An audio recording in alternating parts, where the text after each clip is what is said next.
We keep practice now hard like before also, and follow our rules, keep fighting, and during the game we must to follow our rules and play physical game for all 40 minutes and fight till last second.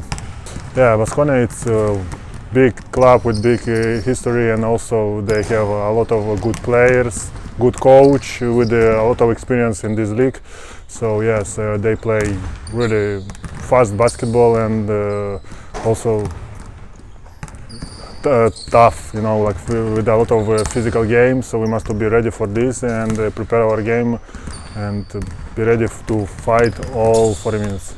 Now it's like for us it's a regular game because season it's long. So I know how it's for every team. It's like every game it's important, every points. So for us it's a regular game because ACB, I play here a lot of years. I know that they have a lot of good teams and they play a lot of good basketball. So you can be like extra motivated against one team and after like relax another team. So for me it's like every game more important. So we must do step by step. Now with Baskonia, next week it's another team.